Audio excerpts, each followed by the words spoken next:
wonten ngarsa paduka. Mlaku pambuyun karna kaya kejublukan ukir sari kablabaran samudra madu.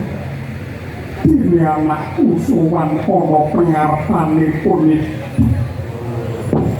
aku njaluk ngapura karena wiwit kowe cabang bayi nganti diwasa ora tak mentah. Aku ora ngatekake marang kowe sak bagus. Musen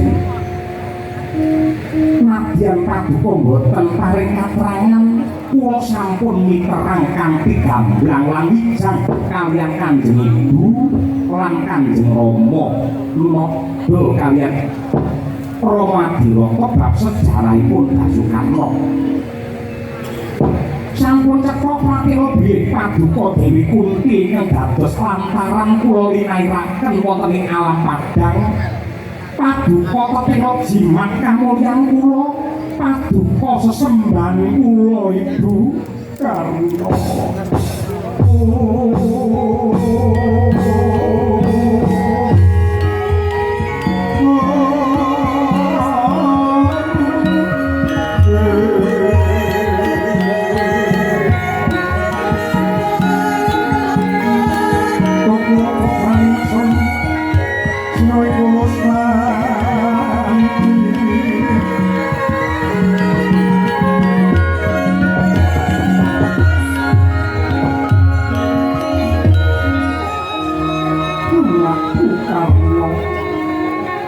Pancen bener kepara napa kowe anakku lanang.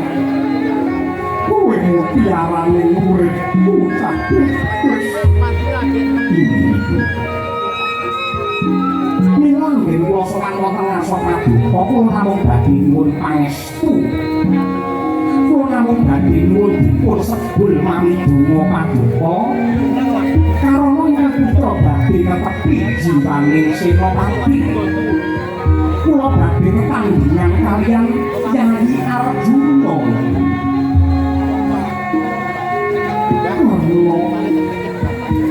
Mestine kowe wis ngerti lamun Janaka Yadimu. Yo kene Basukarna bakal mentala ipara marang sedulurmu nima.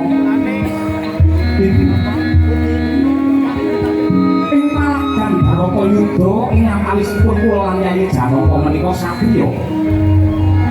Satriya ingkang anggadhahi jejibahan ngrumepi jiwaning Senopati. Kejawi saking menika tiyang sak jagat sampun kebrebegan kaliyan kaprawiranipun Yayi Janaka. Kula kinten kridanipun Yayi Arjuna badhe sembada Jonggo kula Ibu kaya monggo.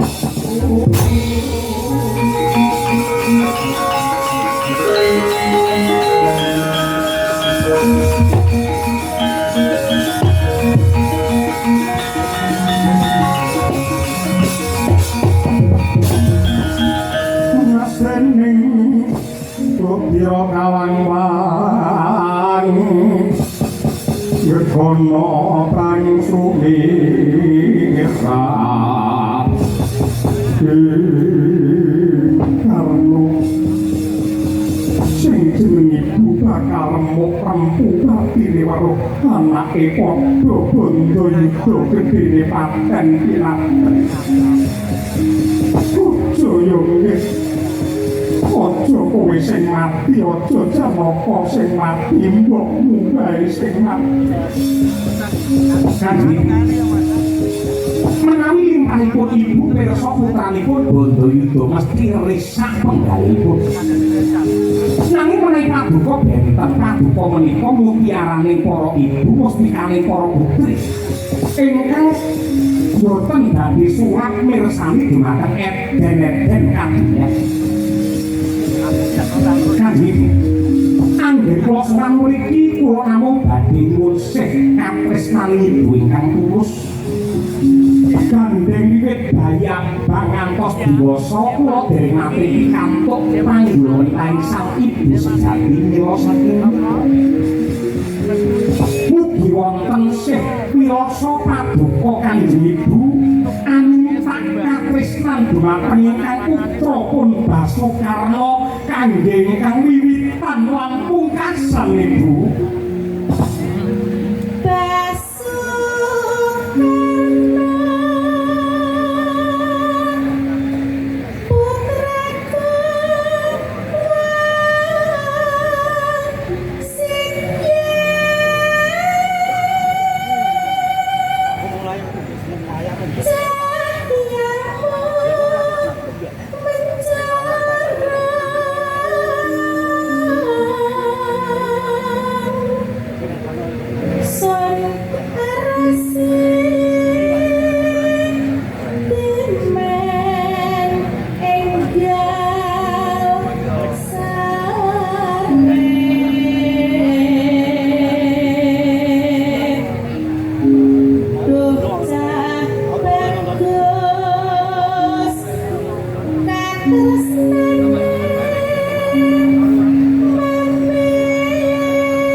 Banjir loh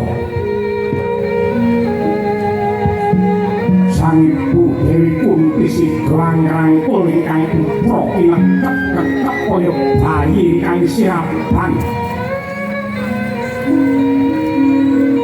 mangkono sang Basukarna madyanto satriya sampusa barang dewyang gugup candrane kaya bayi ingkang ditinggal lunga ibune ning pasar.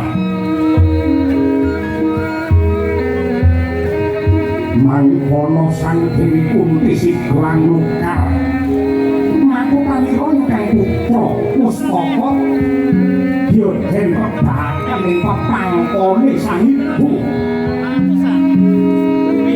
Dewi Kunti angit dungasih sarya isik-isik pararapan ingkang putra sarta angelus prikmanira sang Basukarna ayem tentrem ing pepangkon sanadyan mung sak gebyaran sang Basukarna angler sare mareng rasane karana sinawang sarwi mesem ucap bumi kabyarsa suarane jago kuruk ingkang hamelung-melung kaya hameling pringsang Senopati ingkang kedah ngayati dharma rikah jenggirat sang Basukarna rapat siyaga manjing ing Tegal Kurusetra